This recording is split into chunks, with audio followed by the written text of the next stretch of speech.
오늘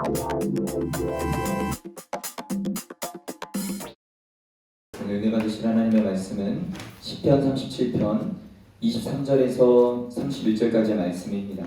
구약성경 828면의 시편 37편 23절에서 31절까지의 말씀입니다. 우리 같이 한 목소리로 합독하시겠습니다. 시작. 여호와께서 사람의 걸음을 정하시고 그의 길을 기뻐하시나니 그는 넘어지나 아주 엎드러지지 아니함은 여호와께서 그의 손으로 붙드심이로다. 내가 어려서부터 늙기까지 의인이 버림을 당하거나 그의 자손이 걸식함을 보지 못하였도다. 그는 종일토록 은혜를 베풀고 꾸어주니 그의 자손이 복을 받는도다. 악에서 떠나 선을 행하라. 그리하면 영원히 살리니 여호와께서 정의를 사랑하시고 그의 성도를 버리지 아니하심이로다. 그들은 영원히 보호를 받으나 악인의 자손은 끊어지리로다. 의인이 땅을 차지하며 거기서 영원히 살리로다. 의인의 입은 지혜로우며 그의 혀는 정의를 말하며 그의 마음에는 하나님의 법이 있으니 그의 걸음은 실족함이 없으리로다. 아멘. 저는 오늘 이 말씀을 가지고 하나님과의 동행을 기대하라 라는 제목으로 잠시 말씀을 나누려고 합니다. 여러분, 하나님의 백성인 이스라엘과 애굽을 포함한 이방 나라들과의 근본적인 다른 차이점이 무엇일까요? 출애굽기 33장 16절 말씀에 보면은 모세가 이렇게 고백을 하고 있습니다. 나와 주의 백성이 주의 목전에 은총 입은 줄을 무엇으로 알리이까? 주께서 우리와 함께 행하심으로 나와 주의 백성을 천하 만민 중에 구별하심이 아니니이까. 뭐라고 분명히 말씀하고 있냐면 근본적인 차이가 이스라엘은 바로 하나님과의 동행, 하나님과 동행하는 민족이라는 거예요.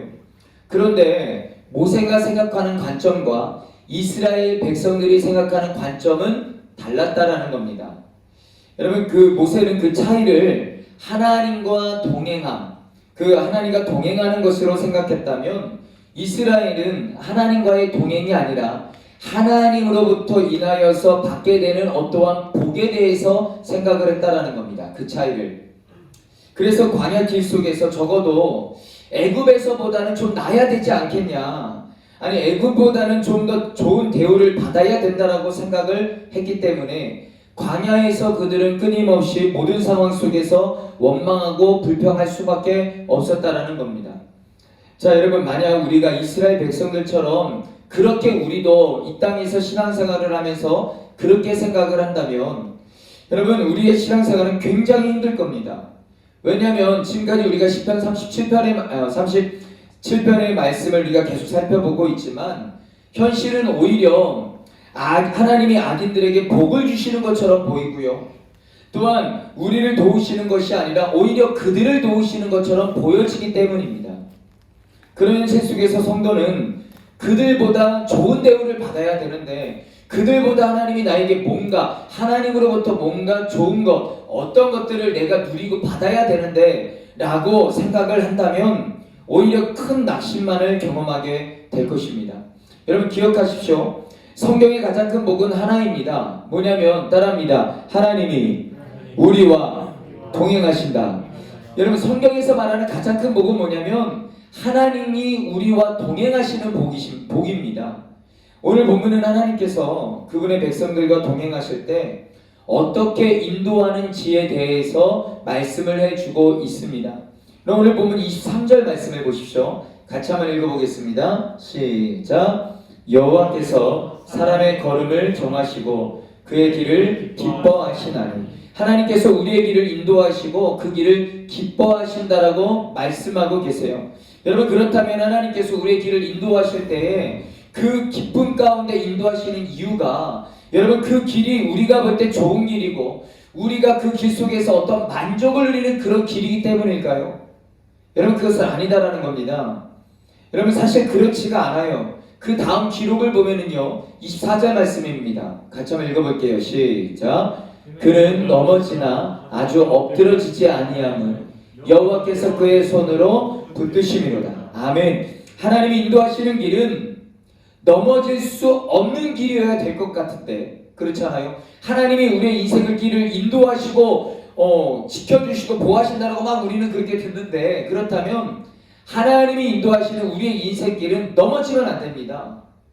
넘어지면 안 될 것 같은데, 그런 길이어야 될 것 같은데 하나님이 정하신 그 길에서 사람이 넘어지는 일이 벌어진다라는 거예요. 그런데 여러분, 올 한 해도 우리의 인생에는요 여전히 어려운 어떠한 일들이 있을 겁니다. 여전히 어떠한 어려움들이 찾아올 겁니다. 그런데 기억하십시오. 넘어지는 일은 있습니다. 넘어지는 일은 있어도 엎드려지지 않는다는 거예요. 꼬꾸라질 것 같아도 어김없이 하나님이 붙잡아 주신다는 것입니다. 이스라엘이 출애굽할 때 그들은 굉장한 기대를 가지고 있었어요. 그렇지 않겠어요? 하는데 하나님께서 인도하신 그 길은 그들에게 있어서는요 원망스러운 장소였습니다. 이스라엘이 출애굽하여 처음으로 겪게 된 일이 뭐냐면 출애굽기 15장 22절에서 23절 말씀에 보니까요, 같이 한번 읽어볼게요. 시작. 모세가 홍해에서 이스라엘을 인도하며 그들이 나와서 수르 광야로 들어가서 거기서 사흘 길을 걸었으나 물을 얻지 못하고 마라에 이르렀더니 그곳 물이 있어서 마시지 못하겠으므로 그 이름을 마라라 하였더라. 여러분, 완벽한 출애굽이었습니다. 그렇죠? 완벽한 역전승이었거든요. 뒤에서 애국 군사들이 막 쫓아오는데 완벽하게 출애굽을 했어요. 자, 출애굽을 했습니다. 그런데 광야로 들어가요. 수르광야로 들어가서 사흘 길을 걷습니다. 근데 물이 없는 거예요. 여러분, 사실 이 부분도 생각을 해보면 하나님께서 인도하신 길이면 물이 콸콸콸 나와야죠. 근데 물이 없는 거예요. 물 한 모금, 물 한 방울 마시지도 못하고 사흘 길을, 그 광야 길을 걸어갑니다.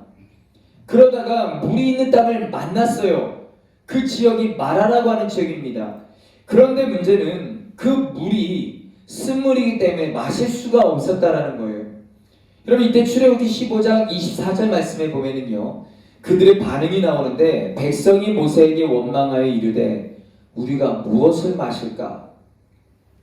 그 광야의 길을 정말 힘들게 걸어갔어요. 그렇잖아요. 정말 힘들게 걸어갔습니다. 그 정도 했으면 당연히 우리가 만나는 물은 단물이어야 됩니다. 먹을 수 있는 물이어야 돼요.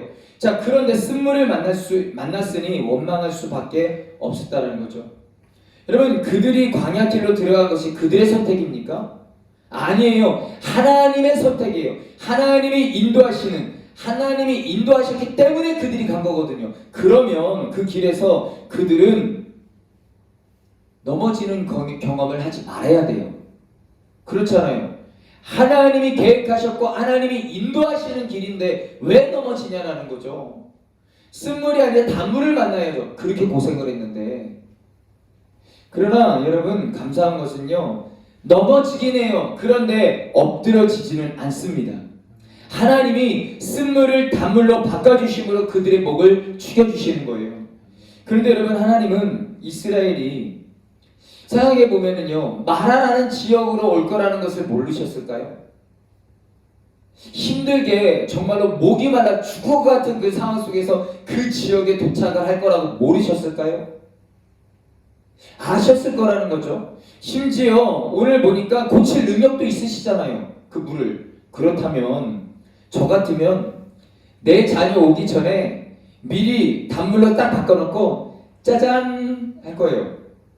쫙, 아빠가 너희를 위해서 이렇게 쫙 짜잔 할 거예요. 야, 여러분, 그런데 뻔히 아시면서, 목마를까 뻔히 아시면서 그렇게 고생을 했는데 만난 것이 쓴물이었어요. 여러분, 왜 그대로 그 쓴물을 놔두셨을까? 라는 거죠. 시편 기자가 말을 합니다. 하나님께서 길을 정하시지만 그 길에 있는 돌뿌리까지 제거하지 않으신다고. 거기서 넘어질 수 있다고. 넘어질 수는 있으나 엎어지는 일은 없다라는 거예요. 그러니까 쓴물을 만날 수는 있지만 쓴물 때문에 원망하는 일도 있을 수 있지만 하나님은 반드시 치유해 주시는 하나님이시라고요. 그 하나님을 기대할 수 있기를 주님의 이름으로 간절히 축원합니다. 이런 생각이 들었어요. 갑자기 말씀을 생각하는데 이거구나. 뭐냐면 여러분, 애기들, 우리 우빈이 있잖아요. 우빈이 저도 우리 예유 어렸을 때 이렇게 손잡고 우빈이 이렇게 손잡고 가면은 우빈이가 팍 넘어질 때 있어요. 그럼 여러분 어떻게 하세요? 손 놔버려요 그냥? 어떻게 해요? 손을 잡고 있어요? 넘어져요. 어떻게 해요? 애가 탁 넘어져요 순간. 안 넘어지게 어떻게 해요? 끌어안을 새가 어디 있어요? 어떻게 이렇게 해? 그렇게 못해요. 이렇게 해요, 그죠? 거의 대부분 엄마 아빠들 보면 애가 딱 넘어지잖아요. 그럼 가다가 그러면은 바로 이렇게 손을 당겨요. 손을 당겨서 안아주던지 하죠. 무슨 말이냐면 이거구나. 넘어지기는 해도 엎어지는 일은 없다라고 하는 말이 이거구나 라는 생각이 들었어요. 아이들이 평소 때 손 잘 안 잡아요. 그런데 여러분 무서울 때, 깜깜한 길 걸어갈 때, 또 사람들이 막 많을 때 와서 손을 잡아요. 여러분 하나님께서 우리를 고난의 길을 걷게 하시는 이유는 하나님이 우리의 손을 잡고 가신다는 것을 경험하라고요. 깨달으라는 거예요. 말했음을 고쳐놓고서 기다리시지 않는 이유는 아무리 너희들이 어려운 일을 만나도 낙심하지 말라고, 내가 쓴물로 단물을 바꿔줄 수 있는 능력이 있으니 와서 간구하라고, 내가 고쳐주겠다고, 내가 치유해주겠다고, 내가 회복시켜 주시겠다라고. 여러분 그러므로 사랑하는 성도 여러분, 도무지 해결할 수 없는 문제를 만났다라고 해서 원망부터 할 생각을 하지 마시고 기대하십시오. 하나님이 우리의 손을 잡고 계십니다. 여러분 하나님께서 우리로 하여금 절대 꼬꾸라지게 하지 않으신다라는 거예요. 이 믿음만 있으면 2022년 변함없이 믿음으로 승리할 줄 믿습니다. 갑자기 오늘 아침에 계속 제가 말씀을 계속 밤에도 봤는데 오늘 아침에 이 영상이 생각이 나서 오늘 아침에 급하게 찾았어요. 음악 찾아가서 오늘 아침에 막 급하게 막 편집을 하고 막 했는데 이 영상이 생각이 나는 거예요.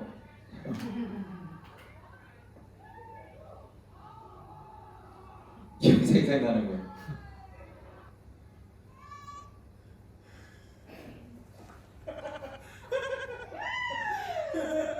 아빠의 위대함이라는 영상이거든요.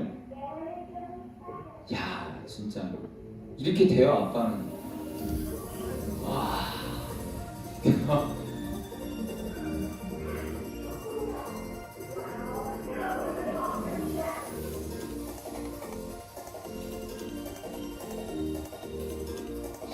엄마 아빠는 이렇게 되나 봐요. 진짜 그렇게 잘 되더라고요.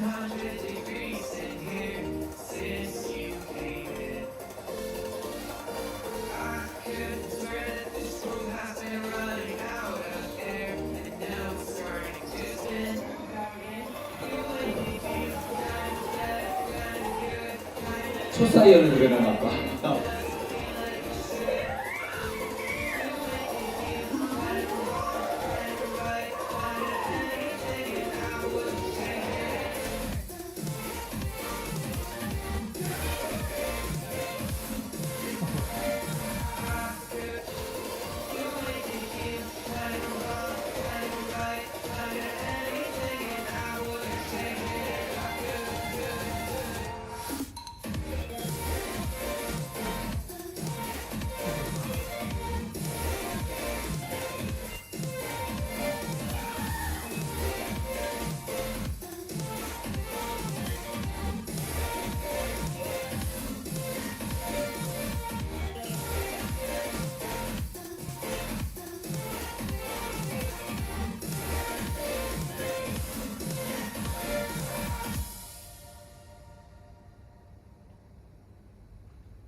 여러분 고난은 누구나 찾아옵니다.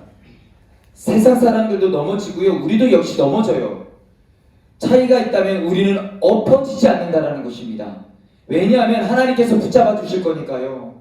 분명히 넘어지는 상황이 넘어졌어요. 그런데 하나님이 붙잡아 주실 거니까요. 안 붙잡아 주셔도요, 참 신기해요. 여러분 아이들 보면은요, 손잡고 할 때 딱 넘어지잖아요. 그럼 순간적으로 아이가 하는 게 있습니다. 뭔지 아세요? 아이가 넘어질 때 이렇게 손잡고 하다가 딱 넘어져요. 그럼 아이가 손을 놔버릴까요?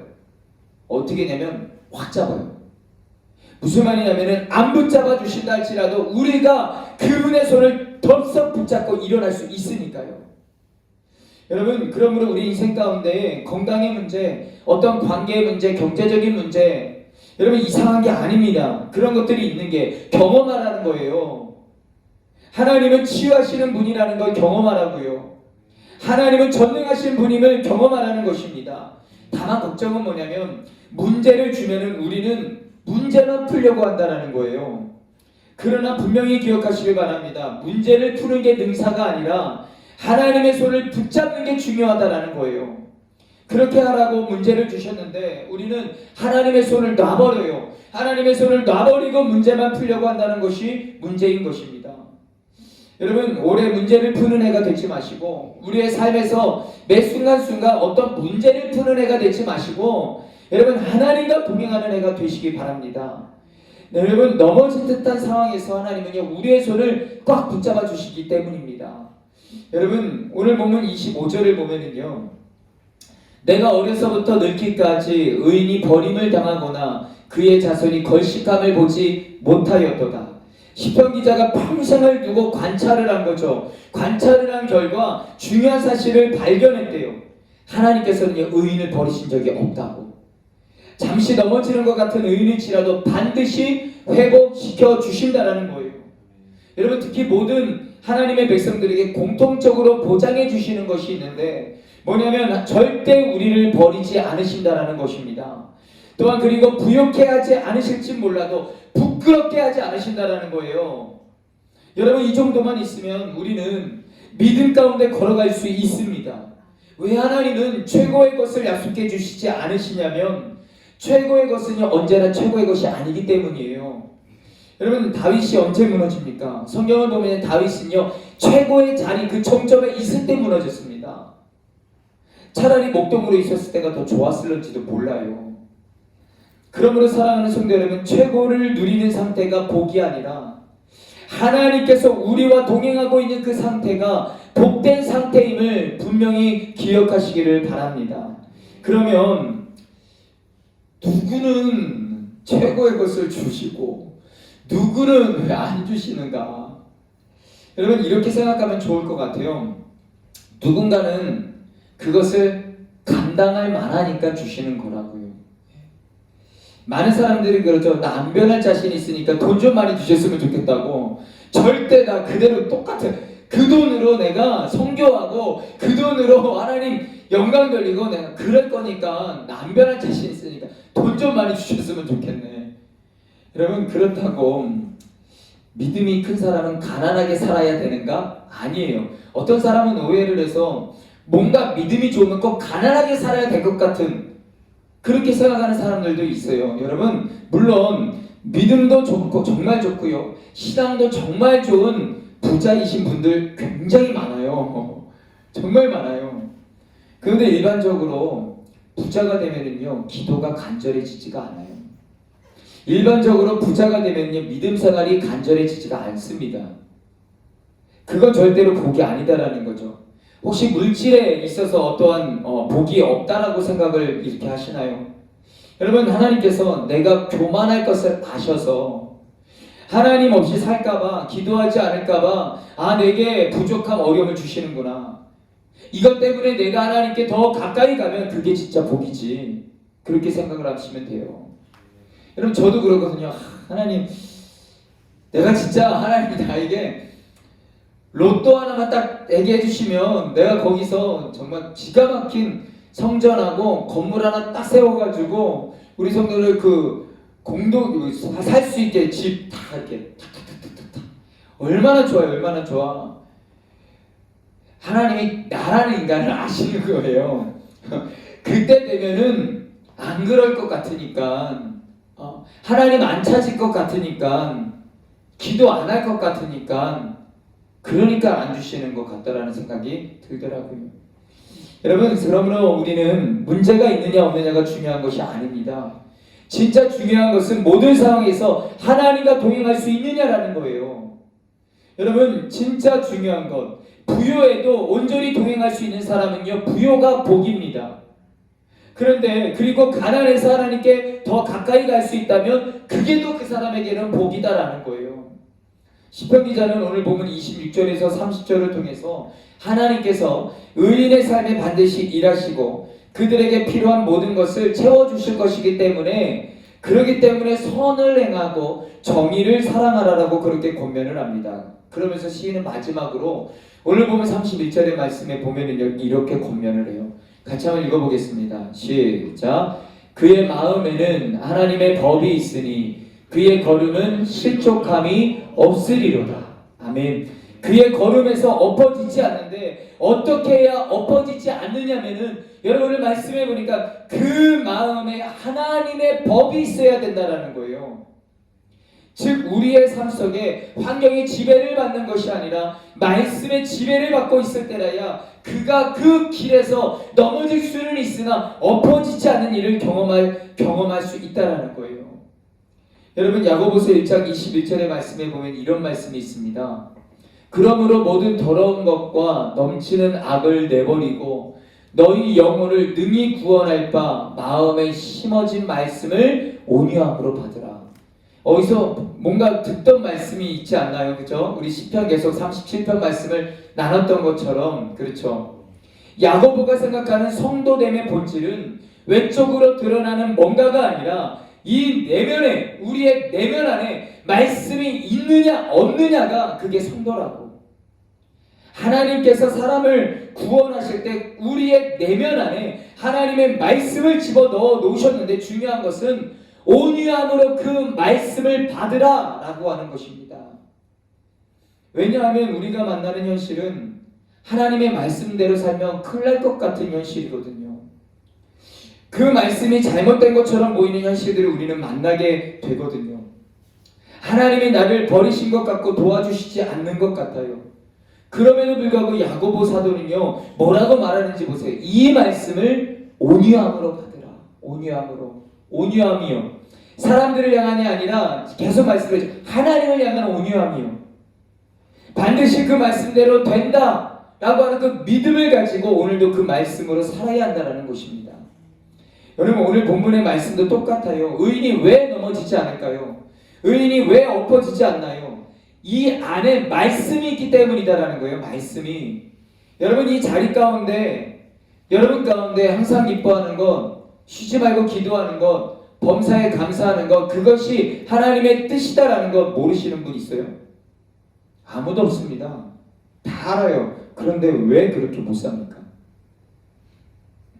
간단해요.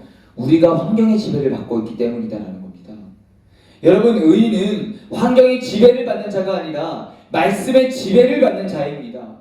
어쩔 수 없으니까 적당하게 타협하며 살아요. 어쩔 수 없다라는 말. 화나면 화내고 짜증나면 짜증내버리는 무슨 성도입니까 그게? 여러분, 이 안에 있는 말씀이, 내 안에 있는 말씀이 말하는 대로 사는 자가 성도다라는 거예요.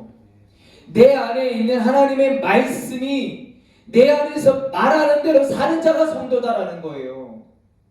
사랑하는 성도 여러분, 하나님은 말씀으로 일하십니다. 그 말씀을 믿으면 하나님께서 그 말씀대로 이루어 주십니다. 항상 기뻐하기로 작정한 자에게는요, 기쁜 일을 만들어 주십니다. 범사에 감사하기로 작정한 자에게는요, 말씀처럼 감사한 어떠한 상황들을 만들어 주실 거예요. 어려운 일을 만나도 나는 기뻐하리라. 여러분, 반드시 기뻐한 일을 만나게 될 줄로 믿습니다. 저는 마음에 환경의 지배를 받지 않고 말씀의 다스림을 받는다면 저는 확신합니다. 2022년 우리에게는 소망이 있습니다. 우리 가정 안에는 소망이 있어요. 우리 교회는 소망이 있습니다. 우리가 붙잡고 있는 그 말씀을 하나님께서 이루어 주실 거니까요. 환경 바라보지 말고, 사람 바라보지 말고 믿음의 주여 온전케 하시는 예수 그리스도를 바라보시기를 주님의 이름으로 간절히 축원합니다. 이제 말씀을 정리하려고 합니다. 성경이 말하는 성도의 본질은 결코 하나님으로 인하여 우리가 뭔가 누리는 존재가 아니에요. 성경에서 말하는 본질은 하나님으로 인하여 내가 이 땅에서 뭔가 차별되게 뭔가를 누린다, 이게 아닙니다. 여러분, 결코 그런 마음이 우리 안에 가득 차다면 우리가 걸어가는 그 인생길은, 우리가 걸어가는 하루하루의 삶 속에서는 우리는 쓴물을 만나서 실망하고 절망하고 원망할 수밖에 없습니다. 그런데 그 자리에서 전혀 다른 모습을 가졌던 사람이 바로 모세였습니다. 모세가 기도했던 것은 딱 하나였어요. 어떤 상황에도 하나님이 나와 동행해 주실 거야. 하나님이 동행하면 아무 문제 없을 거야. 넘어질 수는 있어도 엎어지지 않아. 하나님이 나를 붙잡아 주시니까. 사랑하는 성도 여러분, 올해 우리 마음속에 여러분은 무엇을 하나님께 기대하십니까? 여러분, 하나님을 반드시 기대하세요. 하나님이 나와 동행해 주신다. 하나님이 나와 동행해 주신다. 그런 고백이 있는 자는 오늘 시편의 고백처럼 넘어질 수는 있어요. 분명히 쓴물을 만납니다. 많은 일들이 와요. 그래서 넘어질 수는 있어요. 그러나 엎어지지는 않습니다.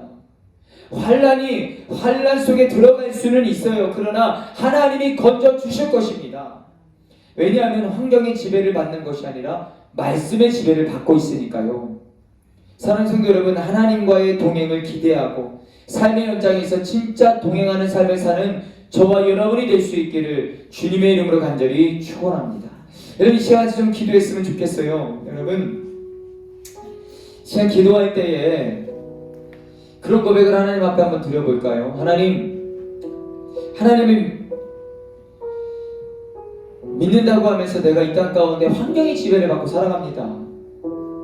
너무 쉽게 환경의 지배를 받고 그렇게 삽니다. 하나님이 주인이다라고 하면서 내가 주인되어 내 마음대로 삽니다. 그리고 또다시 와서 하나님 앞에 예배하고 기도합니다. 하나님 불쌍히 여겨주십시오.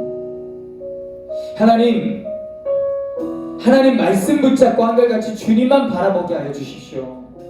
내가 속해 있는 가정에서, 직장에서, 학교에서, 사람들과의 관계 속에서, 나의 인생 속에서 말씀 붙잡고 말씀에 사로잡혀 주님만 바라보기를 원한다라고 먼저 그 기도 제목을 가지고 하나님 앞에 기도했으면 좋겠습니다. 우리 주님의 이름 한번 부르고 동서로 기도합니다. 주여!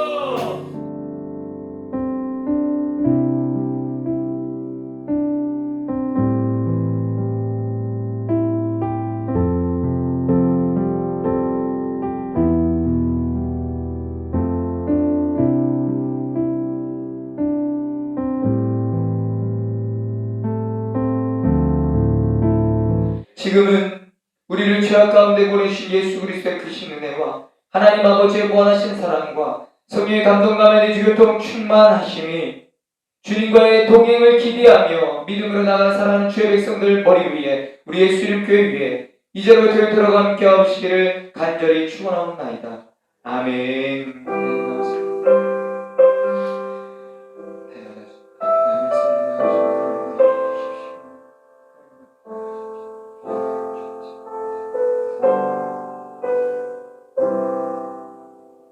할렐루야. 우리 예배를 받으시 함께 영광의 박수 올려드리겠습니다.